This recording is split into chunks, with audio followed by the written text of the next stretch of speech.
মানে আল্লাহর সাথে যদি দেখা করতে হবে, আল্লাহ যদি সূরা রহমানটা তেলাওয়াত করে শোনাবেন, এই সূরা রহমানটা শোনার জন্য কি কি কাজ করতে হবে শোনা দরকার আছে না নাই?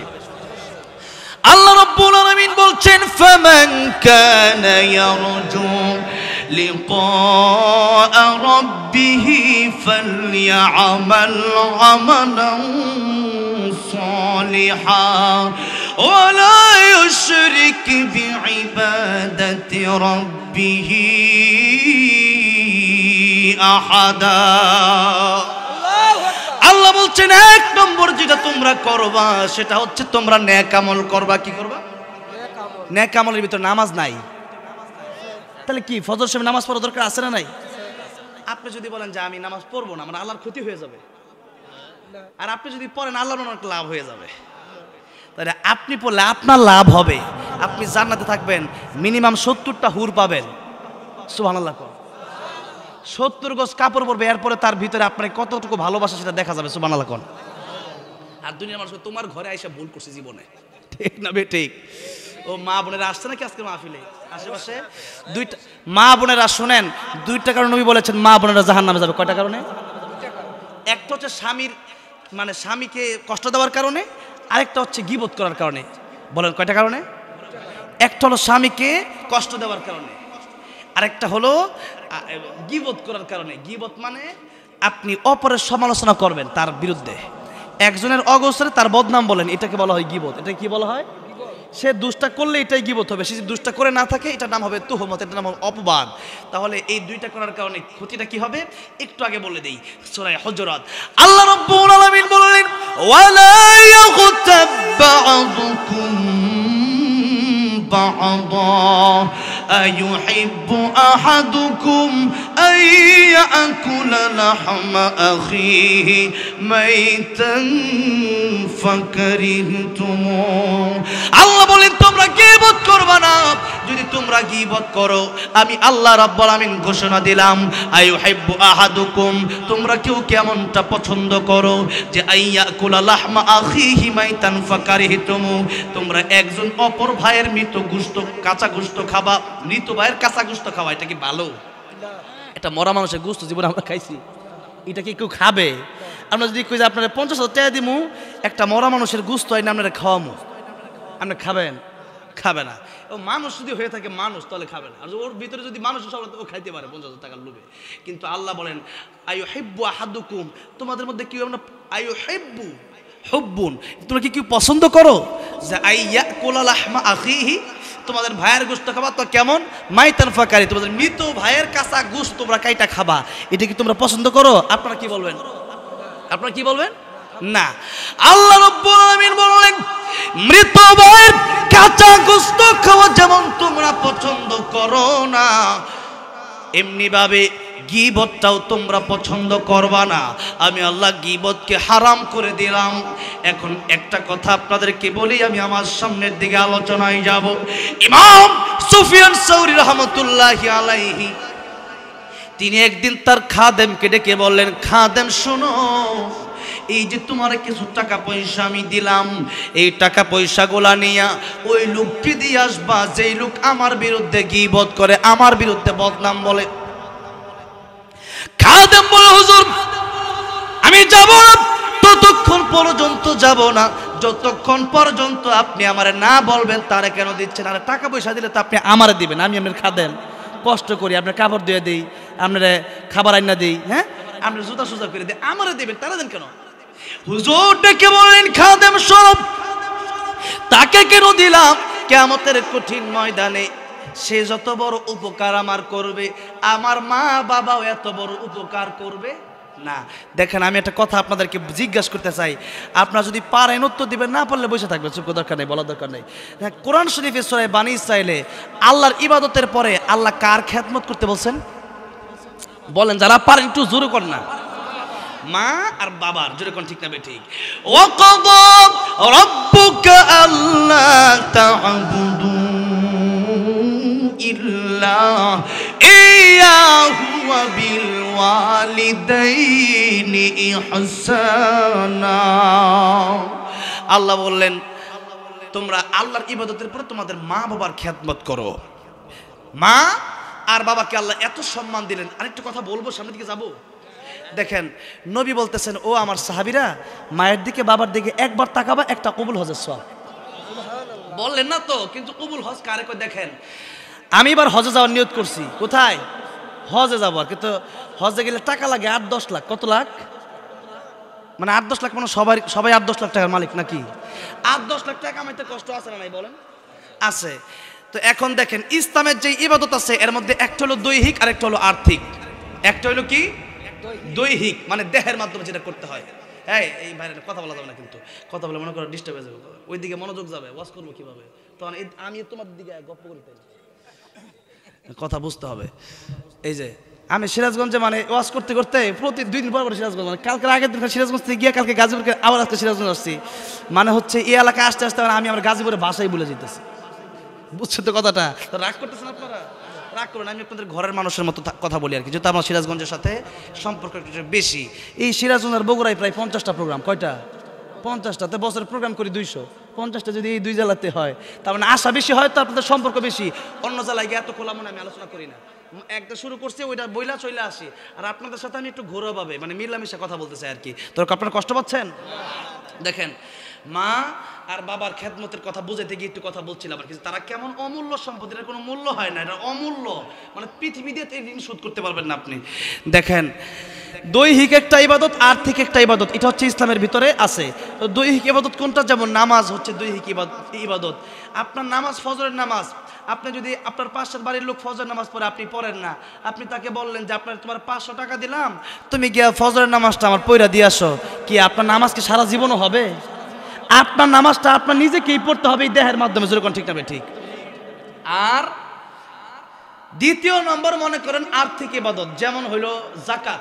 জাকাত হচ্ছে এটা অর্থ প্রদান করতে হবে, টাকা, সম্পদ, স্বর্ণ, অলংকার, রূপা। এখন আপনি 10,000 টাকা আপনার জাকাত আসছে, আপনি চিন্তা করলেন 10,000 টাকা জাকাত না দিয়া 10 টাকার নামাজ পড়ালাই কি না জাকাত আদায় হবে? তো ওই টাকা 10,000ই আপনার দিতে হবে, যেরকম ঠিক না ঠিক। এখন এই যে দৈহিক একটা ইবাদত, আর্থিক একটা ইবাদত। হজের ব্যাপারে নবী বলেন আল হাজ্জু আল আরজু, প্রথম হাদিয়া পরে বলেন আইন দিয়া, যে হজ হলো কষ্টকর, আর এটা এমন একটা ইবাদত, দেহ এবং অর্থ উভয়টার সমন্বয় এই ইবাদত। দেহও লাগে, শরীরও লাগে, অর্থ লাগে। টাকাও দিলাম, আবার টাকা দিয়ে বসে থাকলে হবে না। আমার পাসপোর্ট করতে হবে, সেখানে যেতে হবে, ফিঙ্গারপ্রিন্ট দিতে হবে, এরপরে ভিসা করতে হবে, এরপর ট্রাভেলসে যেতে হবে, এরপরে টিকিট কাটতে হবে, বিমানে লম্বা সময় জার্নি করে যেতে হবে, এরপরে সেখানে গিয়ে তওয়াফ করতে হবে, সাই করতে হবে, মিনা যেতে হবে, মুজদালিফা যেতে হবে, আরাফায় যেতে হবে, কুরবানি করতে হবে, অনেক কাজ।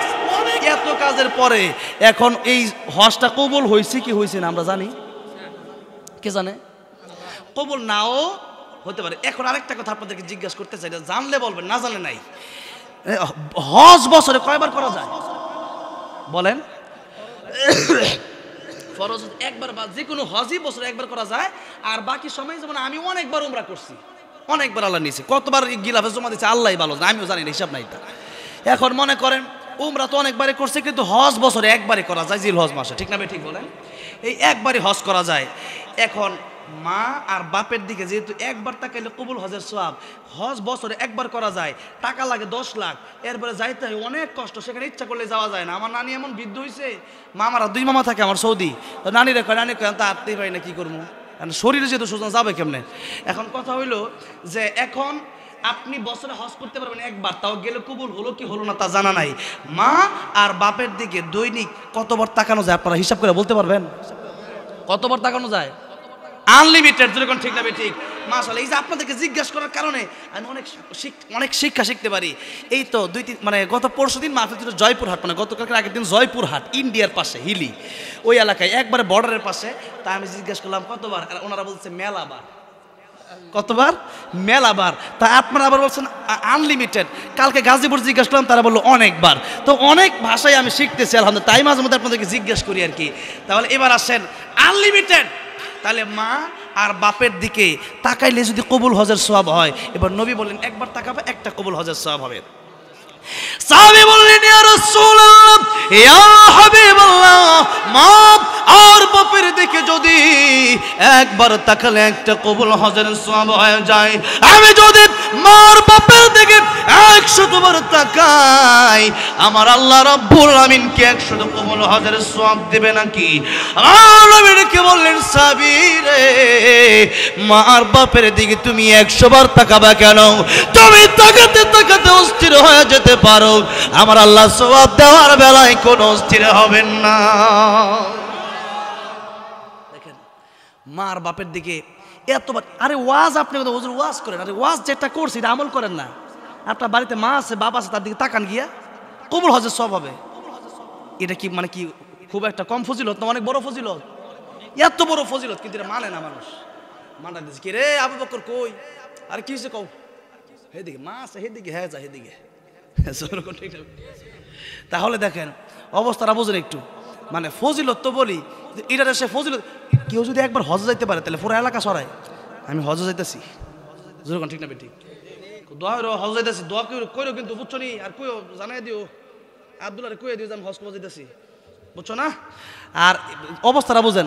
আর বেটা মা আর বাপের দিকে তাকাইলে দৈনিক 1000 বার তাকাইলে 1000 কবুল হজের সব, ওটা তো কও লাগে না, ওটা জীবনে কও না, মা ডাক দে ওইদিকে, হ্যাঁ যাও এইদিকে, ঠিক না বেঠিক? তাহলে বলেন তো, এই যে একটা ওয়াজ শুনলেন যে মার বাপের দিকে তাকাইলে কবুল হজের সব, তো তাকাবেন তো? এখন তাকাবো মানে এমনি চায় রইলেন, এটা কি হইলো? এটা তা ইটার নাম না, সিস্টেম হইলো যে মা আর বাপ কেমনে খুশি হয় সেভাবে তাকাবেন। মা আর বাপ কেমনে খুশি হতে চাচ্ছে, যেরকম ঠিক না ঠিক ওইভাবে তাকাবেন।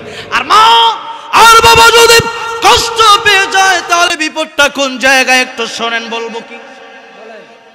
অনেক কথাই বলতে মন চাচ্ছে, সময় যদি দেন। আমার দাওয়াত দিচ্ছে ওই যে সৈকত ভাই, আমার বলছে ভাই সময় কিন্তু 1.5 ঘন্টা।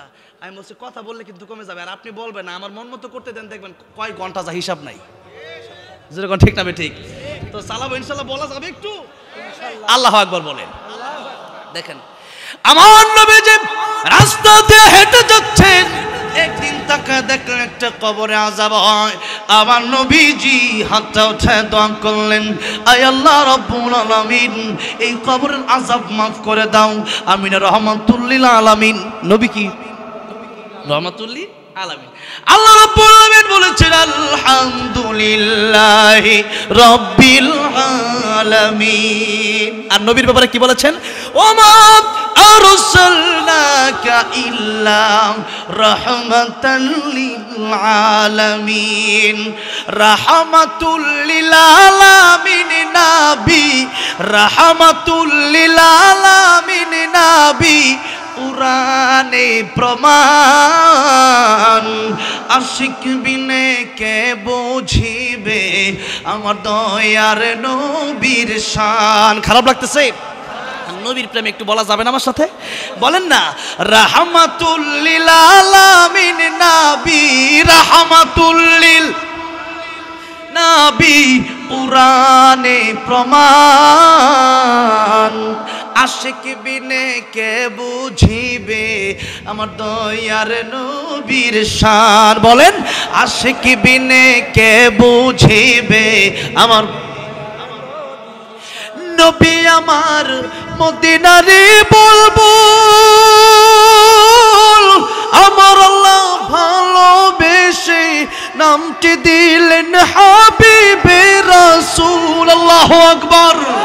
ওই নবীকে ভুল বুঝিলে, ওই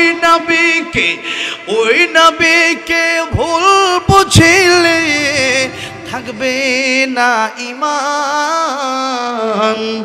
আশিক বিনে কে বুঝিবে আমার দয়ার নবীর শান। আশিক বিনে কে বুঝিবে আমার দয়ার নবীর শান। রাহমাতুল লিল আলামিন নবী। বলেন, রাহমাতুল লিল আলামিন নবী, কুরআনে প্রমাণ। আশিক বিনে কে বুঝিবে আমার দয়ার নবীর শান। বলেন না, আশিক বিনে কে বুঝিবে। কষ্ট হচ্ছে আপনাদের? দেখেন আজকে অনেকের মা নাই, অনেকের বাবা নাই, কার কার নাই একটু হাত ধরেন তো, মা অথবা বাপ নাই? অনেক মানুষ, এই যে আমার পাশে সভাপতি সাহেব বাবা নাই, একটু হাত নামান। মা আর বাবা নাই। আজকে এই মাহফিলটা কবরস্থানের উন্নয়ন করবে, কবরস্থানের উদ্যোগেই বলা যায়, মাদ্রাসার সাথে। তো আজকে একটু মায়ের জন্য বাপের জন্য একটু দোয়া করে যেতে রাজি আছেন না আপনারা সবাই? শোনেন, আজকে যদি আপনি চিন্তা করেন যাই একটু শুনে বের হয়ে যাব, তাহলে এক সময় আজকে আপনি আসেন বেঁচে, 2 দিন পরে নাও থাকতে পারেন, আপনার সন্তান মাহফিলে আসবে, আপনাকেও ফাঁকি দিয়ে চলে যাবে। যেরকম ঠিক না বে ঠিক? এই জন্য আজকে একসাথে মায়ের নামে, বাপের নামে, যার দাদা নাই, দাদি নাই, নানি নাই, আদর করতো, আপনাদের কত ভালোবাসতো, তাদের জন্য একটু মোনাজাত করে শেষ মুহূর্তে নিজের জন্য একটু তওবা করে একসাথে বাড়িতে যেতে রাজি আছেন না ইনশাআল্লাহ? লিল্লাহি তাকবীর, লিল্লাহি তাকবীর। আমার নবীজি রাস্তা দিয়ে হাঁটতেছেন, তাকে দেখতেছেন কবরে আযাব হয়। আমরা তো কবরে আযাব দেখি না, দেখি? নবীর আল্লাহ সেই পাওয়ার দিছে কিনা? নবীজি দেখতে পারতেন। আমার নবীজি বলেন, আমার মনে চায় আমার উম্মতের জন্য আমি দোয়া করি, যেন আমার উম্মতের আমার আল্লাহ রাব্বুল আলামিন কবরের আযাব দেখায় দেয়। কিন্তু আমি নবী কেন দোয়া করি না জানো? আমি নবী দোয়া করি না এই জন্য, কারণ হলো মানুষ যদি কবরে আযাব দেখে, তাহলে তার বাপের লাশ নিয়ে মানুষ কবরে যাবে না, তার মায়ের লাশ নিয়ে মানুষ কবরে যাবে না, মানুষ তার ভাইয়ের লাশ নিয়ে কবরে যাবে না, মানুষ তার বোনের লাশ নিয়ে কবরে যাবে না। কবরের আযাব কত কঠিন, এই চিন্তা যদি মানুষ করে, এই কবরের আযাব যদি একবার মানুষ দেখে, মানুষ খাওয়া দাওয়া মানুষের বন্ধ হয়ে যাবে, মানুষের রিজিক অন্বেষণ করা, চাকরি করা, খেতে কাজ করা, দোকানদারি করা সব বন্ধ হয়ে যাবে, দুনিয়ার শৃঙ্খলা আর ঠিক থাকবে না।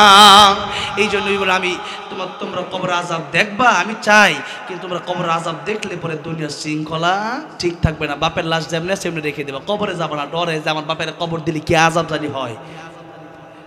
এই আযাব যদি দেখতো মানুষ, তার কবর নিয়ে যেত, অনেকেই তো লাশ রেখে দিত, যেরকম ঠিক না ঠিক? আমার ভাইরা, আমার মুরব্বী বাবাজিরা, আল্লাহ তাআলা আমার নবীকে সেই কবরের আযাবটা দেখাইছেন, দেখান নাই? দেখেছে অসংখ্য ঘটনা। আমার নবীজি যেই মাত্র দেখলেন কবরে আযাব হয়, আমার নবীজি আমার আল্লাহর কাছে একবার হাত উঠালেন, আয় আল্লাহ তাআলা, আমি তো রাহমাতুল লিল আলামিন নবী, এই কবর আযাব হয় আমার তো সহ্য হয় না, আয় আল্লাহ রাব্বুল আলামিন, কবর আযাব কি মাফ করে দেওয়া যায় না? আয় আল্লাহ, মেহেরবানি করে কবর আযাব তুমি মাফ করে দাও। সাহাবীরা বললেন আমিন। নবী তাকায় দেখতেছেন কবর আযাব মাফ হয় না। নবীর হাতের দাম আছে না নাই? নবী দোয়া করছে, কিন্তু কবর আযাব কি হয় না? মাফ হয় না। আমার নবীজি দ্বিতীয়বার আবার হাতটা উঠায়া আল্লাহর কাছে মুনাজাত করলেন, আয় আল্লাহ রাব্বুল আলামিন, এই কবরের আযাব তুমি মাফ করে দাও। সাহাবায়ে কেরাম রাদিয়াল্লাহু আনহুম আজমাইন বললেন আমিন। এবার নবী তাকায় দেখতেছেন কবরের আযাব মাফ হয় না। নবী তৃতীয়বার হাত তুললেন, হাতটা তুলে নবী আবার দোয়া করলেন, আয় আল্লাহ রাব্বুল আলামিন, এই কবরের আযাব তুমি মাফ করে দাও। কিন্তু এখনো কবরের আযাব মাফ হয় না। আমার নবী ডাকতে বলেন, আল্লাহ রাব্বুল আলামিন, কবরের আযাব কেন মাফ হয় না?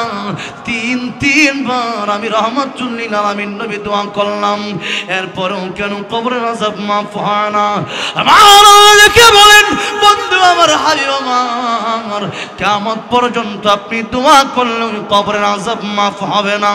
আমার নবী ডেকে বলেন, আয় আল্লাহ রাব্বুল আলামিন, কিয়ামত পর্যন্ত কবরের আযাব আমি দোয়া করলে কেন মাফ হবে না, বিষয়টা আমি কি জানতে পারি? আমার আল্লাহ বললেন, জিবরাইল তুমি বলে দাও, এই হকটা আমি আল্লাহর সাথে সম্পর্ক না, তার কবর আযাব হয় এই জন্য কারণ তার মাকে সে কষ্ট দিয়েছে, তার মা যতক্ষণ পর্যন্ত তার মাফ না করবে এই কবরের আযাব আমি আল্লাহ মাফ করব না। আমার নবী ডেকে বললেন, ও সাহাবীরা, তার মাকে আমার সামনে আসতে বলো, এই কবরের পাশে আসতে বলো। তার মা যেই মুহূর্তে কবরের পাশে আসলেন, আমার নবী ডেকে বললেন, ও মহিলা, এই কবরটা কার, তুমি কি চিনো নাকি? মহিলা ডেকে বলল, ইয়া রাসূলুল্লাহ, রাসূলুল্লাহ, ইয়া হাবিবাল্লাহ, এই কবরটা আমার সন্তানের কবর। নবী আমার ডেকে বলেন, মহিলা, এই কবরটা যদি তোমার সন্তানের কবর হয়, তুমি কি চাও তোমার সন্তানের কবরে আযাব হয়? ও মহিলা, তুমি যতক্ষণ পর্যন্ত মাফ না করবা এই কবর আযাব বন্ধ হবে না। ও মহিলা, তুমি কি তোমার সন্তানকে মাফ করে দিতে পারো না? মহিলা ডেকে বলল, ইয়া রাসূলুল্লাহ, ইয়া হাবিবাল্লাহ, এই কবর আযাব হলে হোক, আমার সন্তান হতে পারে, তাই কি হয়েছে? আমি মা, তারে আমি মাফ করব না।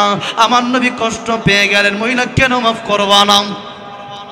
মহিলাকে বলে, ইয়া রাসূলুল্লাহ, ইয়া হাবিবাল্লাহ, স্ত্রীর কথা শুনে আমার কি রকম মানসিক অত্যাচার করেছে, কি রকম ভাবে আমার পিটাইছে, এখনো সেই মায়ের, এখনো সেই বাড়ির দাগগুলো এখনো পিঠে আছে। ইয়া রাসূলুল্লাহ, ইয়া হাবিবাল্লাহ, আমি তারে মাফ করব না।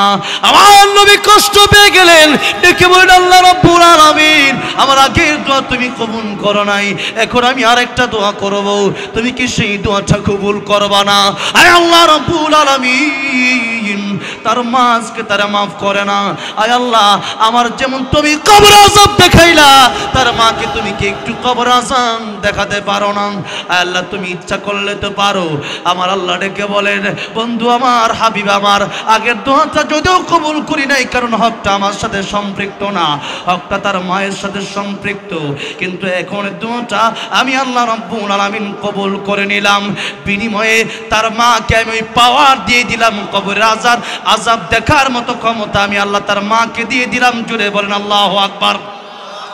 এবার মহিলা তাকে দেখলো, যেই মাত্র কবরে আযাব হয়, একটা চিৎকার দিয়ে বলে, ইয়া রাসূলুল্লাহ, ইয়া হাবিবাল্লাহ, কবর আযাব বুঝি এত কঠিন? ইয়া রাসূলুল্লাহ, বুঝতে পারি নাই। ইয়া রাসূলুল্লাহ, কবর আযাব বুঝি এত কঠিন? ইয়া রাসূলুল্লাহ, ইয়া হাবিবাল্লাহ, এই কবরে আযাব হয়, আমি তো সইতে পারলাম না দেখে আমার চোখ করতেছে। ইয়া রাসূলুল্লাহ, এই মুহূর্তে আমার সন্তানের সমস্ত দেওয়া কষ্ট আমি মা হইয়া তারে মাফ করে দিলাম।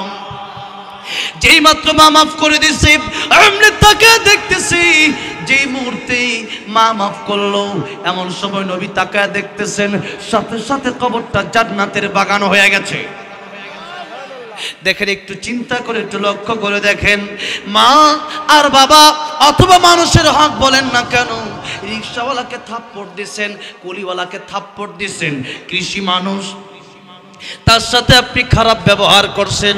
আল্লাহ বলেন, বান্দারে, আমি আল্লাহ রাব্বুল আমিন তোর জীবনের গুনাহ আমার সাথে সম্পৃক্ত হয়ে থাকলে মাফ করে দিতে পারি, কিন্তু বান্দার হক যদি মেরে খাও, কোন বান্দাকে যদি কষ্ট দিয়ে থাকো বিনা কারণে, তার কাছ থেকে মাফ না নিলে আমি আল্লাহ রাব্বুল আলামিনও মাফ করব না। ও মুসলমান, এখন দেখা যায় যার টাকা পয়সা বেশি, যে ব্যক্তি ধনী মানুষ, যার ক্ষমতা বেশি, গরিব মানুষকে অনেক সময় দেখা যায় ক্ষমতার দাপটে থাপ্পড় দেয়, বড় বড় বকা দেয়, এমন লোক আছে না নাই? তার কাছ থেকে আপনি যদি মাফ নিতে না পারেন, খোদার কসম করে বলছি, আপনাকে আমার আল্লাহ মাফ করবে না। এই জন্য যদি মানুষকে কষ্ট দিয়ে থাকেন, মানুষের হক যদি মেরে খেয়ে থাকেন, ওই মানুষের কাছে মাফ চাওয়ার দরকার আছে না নাই? কবে? এখন সুযোগ পেলে, এখন কষ্ট দিয়েছেন, মাহফিল থেকে উঠে মাফ চেয়ে নেবেন, রাজি আছেন না নাই? টাকা পাইলে টাকাটা পরিশোধ করে দেবেন। আমার ভাইরা, আমার মুরব্বী বাবাজিরা, বলতেছিলাম মার বাবার কথা, যে মা আর বাবাকে কষ্ট দেওয়ার কারণে কবর আযাব চলতেছিল। এই জন্য নবী বলেন, তিন ব্যক্তি দোয়া আল্লাহ অথবা বদদোয়া আল্লাহ খালি ফিরায় দেয় না। এক নম্বরে মা বাবা। এক নম্বরে কে? মা বাবা। আপনি নামাজ পড়তে পড়তে কপাল কালো করে ফেলছেন, মা বাবারে কষ্ট দিচ্ছেন, আমার আল্লাহ মাফ করবে না। এই জন্যে মা বাবাকে খুশি রাখার দরকার আছে না নাই? এত ফজিলত মা বাবার কথা এতক্ষণ বললাম। এবার ইমাম সুফিয়ান সাউরি রহমতুল্লাহ, মনে আছে কথাটা, গীবতের কথা, তার খাদেমকে টাকা পয়সা দিয়ে কি বললো, যে কিয়ামতের ময়দানে ওই ব্যক্তিকে আমি টাকা পয়সা দিলাম, ওই ব্যক্তিকে আমি হাদিয়া দিলাম। কেন? কারণ এই ব্যক্তি আমার যত উপকার করবে, আমার মা বাপু আমার তত বড় উপকার করতে পারবে না। খাদেম বললেন, হুজুর কি কথা বললেন? যে মা বাবার কথা আল্লাহ কোরআনে আল্লাহর ইবাদতের পরেই বললেন, সেই মা বাবা উপকার করতে পারবে না মানে কি? তিনি বললেন, ও খাদেম শোনো, কিয়ামতের ময়দানে যে ব্যক্তি আমার বিরুদ্ধে গীবত করবে তার ক্ষতিটা কোন জায়গায়? তার নেক আমলগুলো আল্লাহ আমাকে দিয়ে দিবে। অথচ ইয়াউমা ইয়াফিরুল মারউ মিন আখিহি ওয়া উম্মিহি ওয়া আবি, আল্লাহ বলতেছেন কিয়ামতের ময়দানে মা বাপ সন্তানকে চিনবে না। কোরআন শরীফে আয়াতটা নাই, সূরা আয়াব আছে। মা বলবে আমার বিয়েই হয় নাই, সন্তান কোন জায়গা থেকে আসবে? বাবা তো আমি বিয়েই করি নাই, কে বিয়া কে সন্তান? এখন ওই মুহূর্তে এত বিপদের সময় মা বাপ সন্তানের পরিচয় একটা নেকি যদি খালি মিজানের পাল্লায় কম হয়ে যায় তাহলে যাওয়া লাগবে জাহান্নামে, এই চিন্তা করে যেরকম ঠিক না ঠিক। কিন্তু কেউ যদি কারো বিরুদ্ধে গীবত করে কিয়ামতের ময়দানে আল্লাহ তাআলা রাখবেন যে তোমার নেকিগুলো তারা দিয়ে তার বিরুদ্ধে গীবত করছিল কেন, তার কাছে মাফ চাইছিল লাগবে না। এখন এই বিচার হবে এখানে, তার সম্মান নষ্ট করছো কেন। এখন দুইটা ক্ষতি নবী বললেন, একটা হলো তোমার নেক আমল তাকে দিয়ে দেওয়া হবে, আর তার গুনাহগুলো তোমার দিয়ে দেওয়া হবে। বিনিময় তুমি যাবে জাহান্নামে গীবত করার কারণে। যার বিরুদ্ধে গীবত করলা সে যাবে জান্নাতে। যেরকম সুবহানাল্লাহ, জান্নাতে যদি যাইতে পারি গীবত করার কারণে, আর মা বাবা সেদিন একটা উপকার করবে না, তাহলে সেই গীবত যে করছে এটা চা খাওয়ানোর দরকার আছে না নাই? আর চা না খালি বিরিয়ানি খাওয়া দরকার, বিরিয়ানি খাওয়া দরকার, বিরিয়ানি খাওয়ানো দরকার, ঠিক না ঠিক?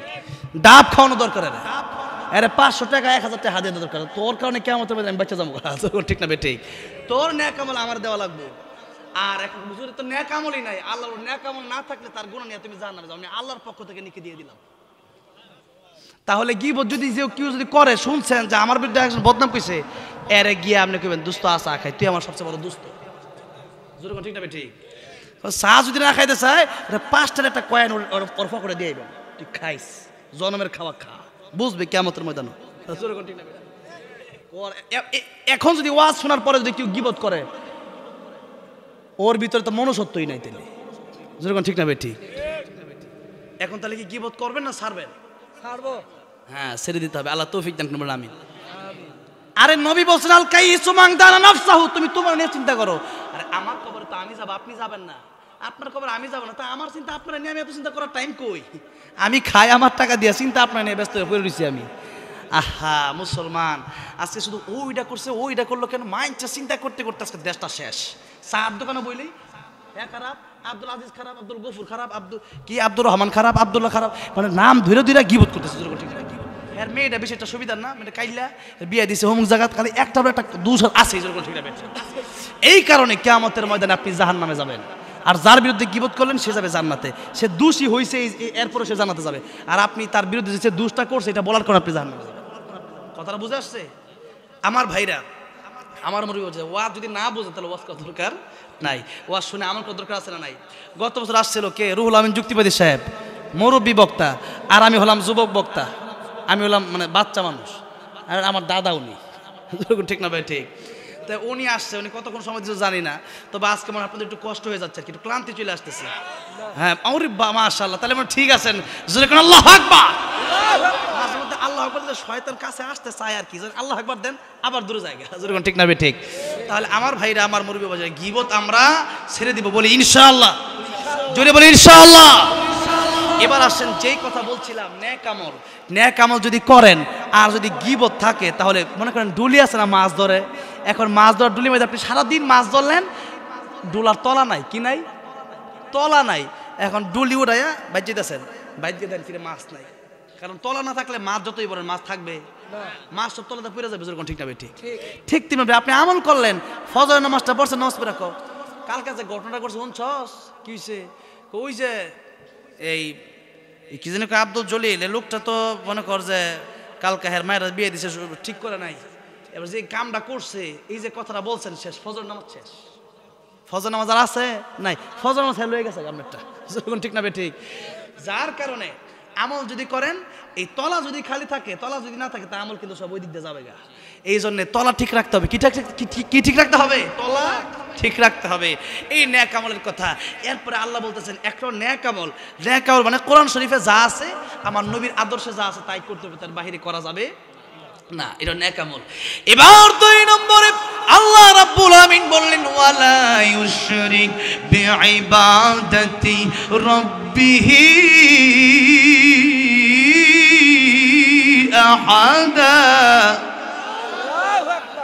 আল্লাহ বললেন শিরিক করবে না। কি করবে না? আর এই দুনিয়ার সবচেয়ে বড় গুনার নাম হলো শিরিক গুনাহ। এর চেয়ে বড় কোনো গুনাহ নাই, এর চেয়ে বড় কোনো গুনাহ নাই। এই শিরিকের ব্যাপারে ওয়াজ করতে হলে কয়েক ঘন্টা সময়ের দরকার। এই সিরাজগঞ্জে অনেক জায়গাতে এই শিরিক নিয়ে আলোচনা করছি। শিরিকের ব্যাপারে আল্লাহ শুধু এতটুকু বোঝেন, আল্লাহ বলেছেন ইন্নাল্লাহা লা ইয়াগফিরু আন ইউশরাকা বিহি ওয়া ইয়াগফিরু মা দুনা যালিকা লিমান ইয়াশা ওয়া মান ইউশরিক বিল্লাহি ফাকাদ ইফতারা ইসমান আযীমা ওয়া মান ইউশরিক বিল্লাহি ফাকাদ দাল্লা দালালান বাঈদা। দেখেন, শিরিক যদি আপনি করেন, আল্লাহ বলেছেন কিয়ামতের ময়দানে আমি আল্লাহ রহমান রহিম তোমার সব গুনাহ মাফ করে দিতে পারি, কিন্তু আমি আল্লাহ শিরিক মাফ করব না। এত মারাত্মক। মানে পীরের পায়ে সিজদা করবা, পরে মাজার সিজদা করবা, এরপরে আমি আল্লাহকে বাদ দিয়া অন্য মানুষের সাথে মাথা নত করবা, এগুলো হচ্ছে শিরিক। এরপরে মনে মনে ধারণা করতে আমার আল্লাহ যা পারে, পীর বাবাও তা পারে, আমার আল্লাহ যা পারে ওই নেতাও তা পারে, এগুলো মনে করাটাই হচ্ছে শিরিক। এই শিরিক থেকে আল্লাহ আমাদেরকে হেফাজত করেন, বলেন আমিন। এরপরে আরেকটা আয়াত দেখেন, মাই ইউশরিক বিল্লাহি ফাকাদ হারামাল্লাহু আলাইহিল জান্নাতা ওয়া মাওয়াহুন নার। আল্লাহ বলেছেন শিরিক যে করবে তার জন্য জান্নাত হারাম। জান্নাত কি? সে জীবনে জান্নাতে ঢুকবে না। আমাকে ইন্ডিয়া একবার হজ করতে গেলাম গত বছর, তো আমাকে গ্রেফতার করছিল পুলিশ। নানান ধরনের প্রশ্ন করছে। একটা প্রশ্ন করলো, আপনি কিসের কথা বলেছেন? এক আল্লাহর কথা। আমি বলছি হ্যাঁ। এক আল্লাহর কথা কেন বলেন? আমরা তো আল্লাহর মানি। আমি কেমন মানেন? আমাদের আল্লাহও মানি, আবার সাথে ওই 360টা লাত মারা তুজা এগুলোও মানি আর কি, মূর্তিরও মানি। তো এখন তারা মানে মূর্তির, আল্লাহর কিন্তু মানে না। হিন্দুরা এরকম না, আল্লাহরও সাথে মানে 33 কোটি দেবদেবীর মধ্যে আল্লাহ একজন, নাউজুবিল্লাহ বলো। এখন আপনি যদি কোন আল্লাহ পারে, পীরও পারে, তা আল্লাহর সাথে আপনি পীরকে শরীক করছেন। আল্লাহর এই গুণ কাউকে দেওয়া যাবে না। এই জন্য আমার ভাইরা, আমার মুরব্বি, শিরিক এত মারাত্মক গুণ আল্লাহ বললেন, তাহলে তোমার জন্য জান্নাত হারাম হয়ে যাবে আর জাহান্নাম ওয়াহুন নার, জান্নাত ওয়াজিব হয়ে যাবে। তাহলে শিরিক করা যাবে না।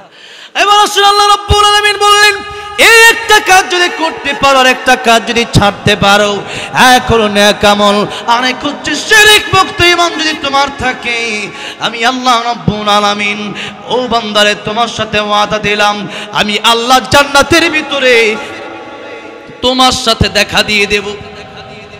দুনিয়ার মানুষের সৌন্দর্য কম না বেশি? একজন আরেকজন মানে দেখা আত্মহত্যা করে, এমন হয় না ঘটনা? হ্যাঁ, পরশুদিন শুনছে এক মেয়ে আত্মহত্যা করছে। এখন ছেলে মেয়ের জন্য আত্মহত্যা করে, আত্মহত্যা করা হারাম। আত্মহত্যা যারা করবে এদের শাস্তি হলো বুখারী শরীফের হাদিস, তারা যেভাবে আত্মহত্যা করছে ওইভাবে তাদেরকে শাস্তি দেওয়া হবে। যেরকম কেউ যদি ছুরি লাগায় আত্মহত্যা করে, তাহলে কিয়ামতের ময়দানে তার হাতে আল্লাহ ছুরি ধরায় দিবে, সে ছুরি দিয়ে বারবার আঘাত করবে আর বারবার মরে যাবে। নাউজুবিল্লাহ বলেন। কেউ বিষ পান করলে আল্লাহ বলবেন, তোর মরার এত শখ, এবার মরছত না, আবার তুই তোর এনে বিষ দিলাম, একবার বিষ হাতে আসবে, আপনি পান করবেন মরবেন, আল্লাহ বলবেন আবার নেই। এরকম বিষ হাতে আসবে আর মরবেন, হাতে আসবে আর মরবেন। কারণ জীবন দিয়েছে কে? আবার মৃত্যু দিবে কে? আপনি মরে যাবো তো, জন্মের সময় কি আপনি ইচ্ছা করে আসছিলেন? আমি আসছি 2001 সালে পৃথিবীতে, আমার জন্ম। এখন আমি কি ইচ্ছা করলে 2000 সালে আসতে পারতাম? আসছি কার ইচ্ছায়, যাবো কার ইচ্ছায়? হ্যাঁ, আসছেন আল্লাহর ইচ্ছা। এখন আমি মরে যাবো গা বাবার, জীবনটা তো আপনার না, জীবনটা কার দিছে কে? আল্লাহর ইচ্ছা মতো চলেন জান্নাত, আর আল্লাহর ইচ্ছা মতো চলবেন না। দেখলাম এক লোক লা ইলাহা ইল্লাল্লাহ মুহাম্মাদুর রাসূলুল্লাহ কইয়া ঠুস, এক নায়কের শ্বশুর। তাই দেখেন অবস্থাটা, দেখেন বিসমিল্লাহ কইয়া মদ খাওয়া আর কি, বুঝছেন না? বিসমিল্লাহ আবার মদও খা, কথাটা বোঝেন না আর কি? তাই লা ইলাহা ইল্লাল্লাহ মদ আবার ঠুস, আবার হ্যাঁ আত্মহত্যা করে। মানে মনে হয় যে জীবনটা হ্যাঁ নিজে বানায় লইছে। তাহলে আত্মহত্যা করা কি জঘন্যতম হারাম। মৃত্যুর সময় কবিরা গুনাহ নিয়ে যদি মরেন, তওবা না করে জাহান্নাম অবধারিত। কি অবধারিত? জাহান্নাম অবধারিত। তওবা করলে আল্লাহ মাফ করবে। এখন যেটা কবিরা গুনাহ করতে করতেই মরছে, সে তওবাটা করবে কখন? কথাটা বুঝেন না মনে হয় আপনারা? ঠাস যে করলো, ঠাস এই যে গুলিটা মারলো তার মাথায়, সে যে আত্মহত্যা করলো, সে তো মরছে কবিরা গুনাহ করতে করতেই। তো শিরিক, সেই এই যে কবিরা গুনাহ করতে করতে মরলো, সে তওবাটা করবে আর কখন? যখন ঠিক না বেঠিক? তওবা করার সময়, আর মরে গেলে তওবা করে লাভ আছে? মরার আগে তওবা করতে হবে। মরার সময় যদি কেউ তওবা করে তাও তওবা কবুল হবে। দুই সময় তওবা কবুল হয় না। একটা হচ্ছে মৃত্যুর সময়, গড়গড়া যখন শুরু হয়ে যায়, যখন আমরা এখন ফেরাউন কয় আনা মিনাল মুসলিমিন, আল্লাহ কয় আল আন, এখন মরার সময়। এখন তুই নামাজ পড়ে কবে? তোর নামাজ সময় নাই, এখন ভালো হয়ে লাভ, কিন্তু তুই মরে যাবি, তুই কবর যাবি, ভালো হয়ে লাভ কিছু, ঠিক না বেঠিক? ভালো হওয়ার দরকার আগে, হায়াত থেকে কবলামতি, মরণের আগে ভালো হওয়ার দরকার, ঠিক না বেঠিক? আমার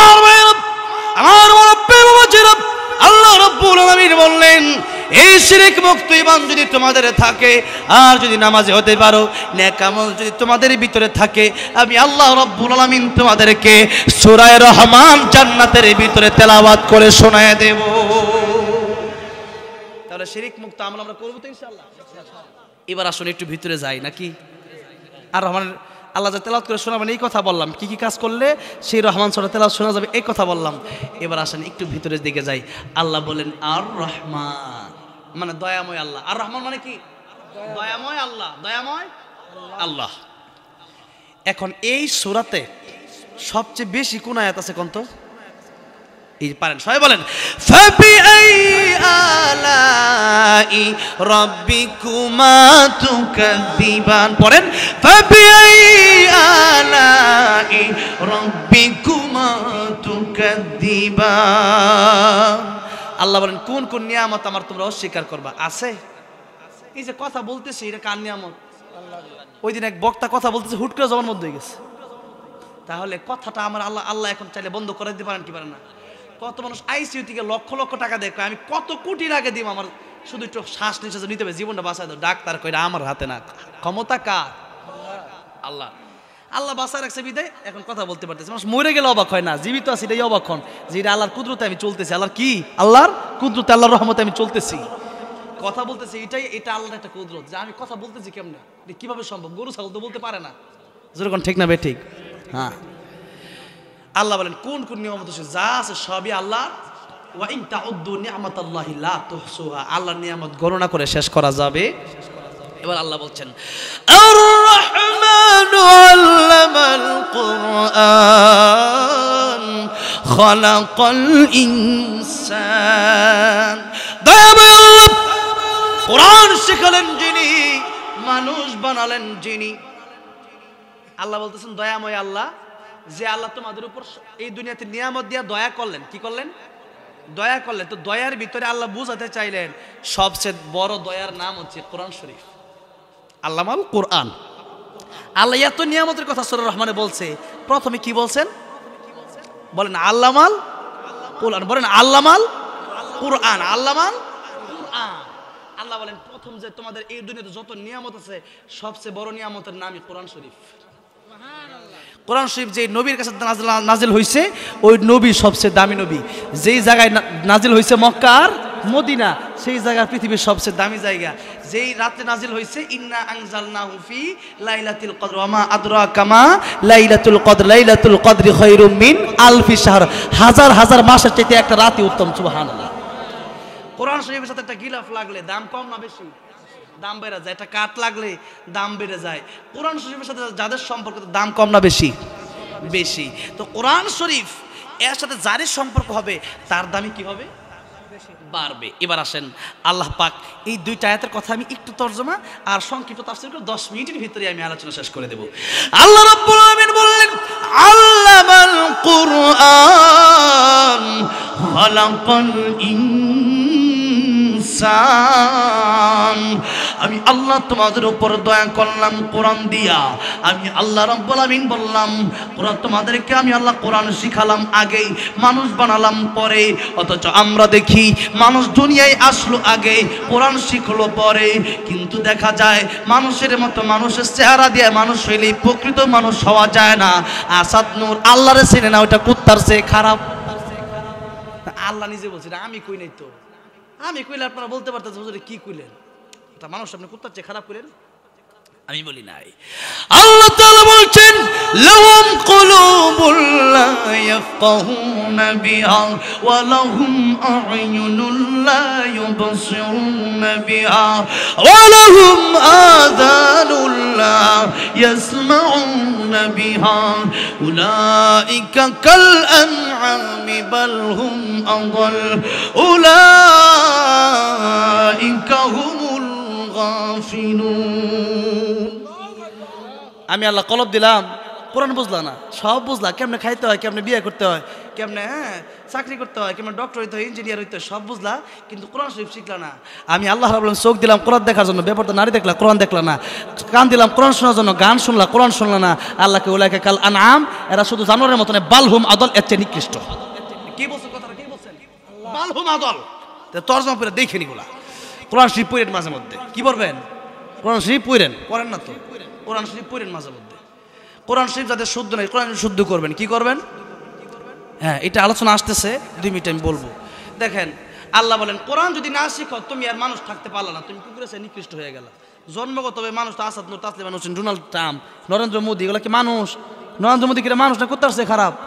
কুত্তার চেয়ে খারাপ, কুত্তা নরেন্দ্র মোদীর চেয়ে ভালো, বুঝলেন নাই? এটা মানুষের কুত্তার দাম আছে, দাম নাই। কুত্তাও জান্নাতে যাবে, আসাবে কাফের কুত্তা কই যাবে? জান্নাতে যাবে। আর নরেন্দ্র মোদী কই যাবে? এমনি যদি এই অবস্থা যদি মারা যায় জাহান্নামে যাবে।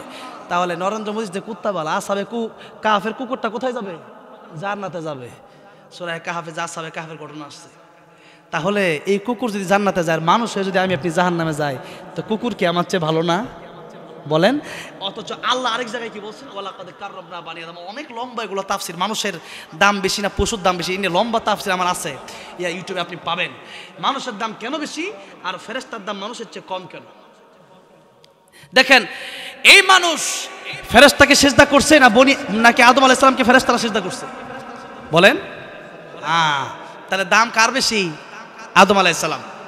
বনি আদমের আল্লাহ বলেন ওয়ালাকাদ কাররামনা বানি আদম, বনি আদমের সমান আমি আল্লাহ বাড়ায় দিছি। ফেরেশতার চেয়ে বেশি কেন? ফেরেশতার গুনাহ করতে মনেই চায়, আর গুনাহ করবে কেমনে? আর আমাদের গুনাহ করতে মন চায় কি চায় না? আমাদের গুনাহ করতে মন চায়, তাই করি না। আল্লাহ বলেন ফেরেশতার গুনাহ করতে মনে চায় না, তাই করে না। আর মানুষের গুনাহ করতে মনে চায়, তাই এরপরেও যদি না করে, ফেরেশতা মানুষ সমান হতে পারে না। এই শীতের সময় কষ্ট লাগে, তারপরে ফজর নামাজের সময় যায়।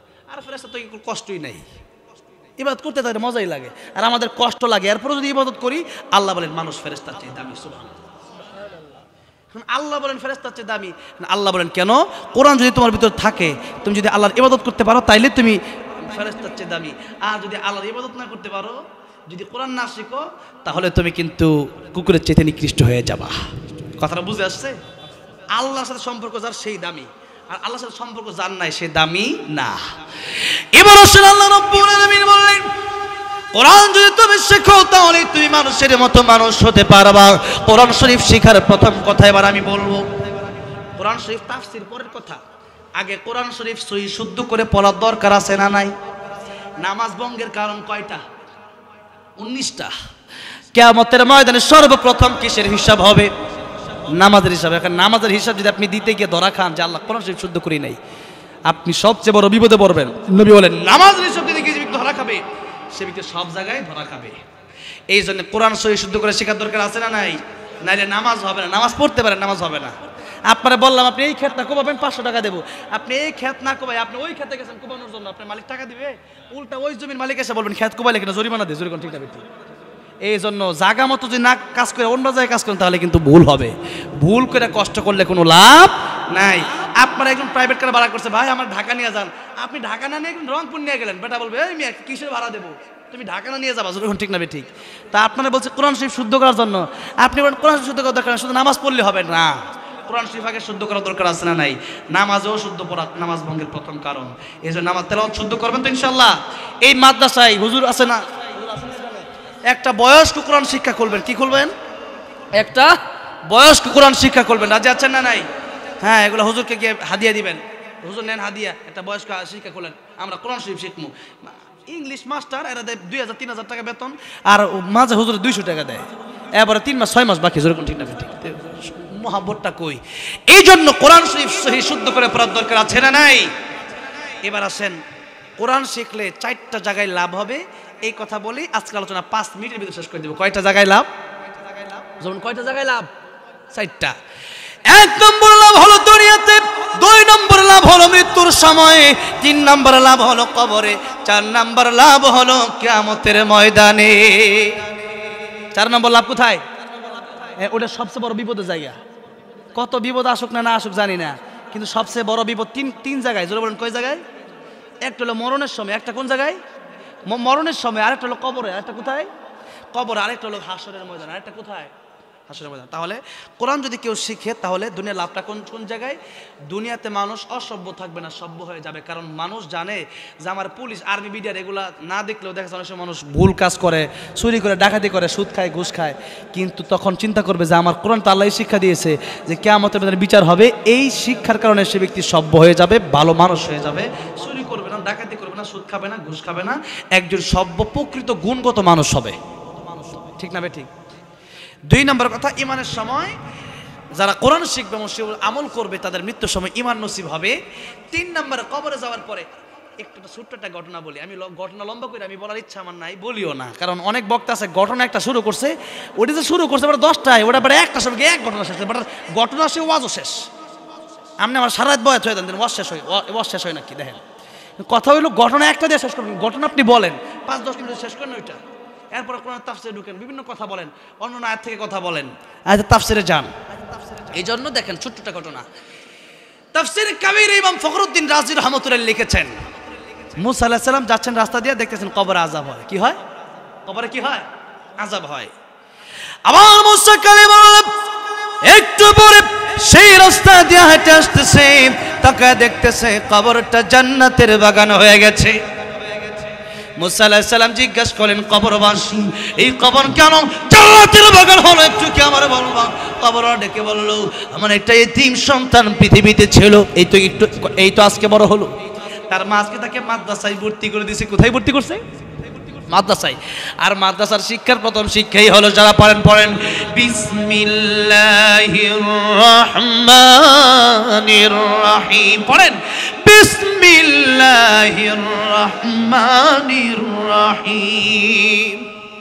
আমার আল্লাহ ডেকে বলেন, এই কবরে আর আযাব হতে পারে না, এই লোকের সন্তান মাদ্রাসায় আজকে ভর্তি হয়েছে, কায়দা পড়বে, বিসমিল্লাহির রহমানির রহিম বলে শুরু করছে, আমি আল্লাহর রহমান রহিম বলে ডাক দিছি, এই লোকের কবরে আর আযাব হতে পারে না, আমি আল্লাহ তার কবরকে জান্নাতের বাগান বানিয়ে দিলাম। এতটুকু একটু বোঝার চেষ্টা করেন, বুঝছেন?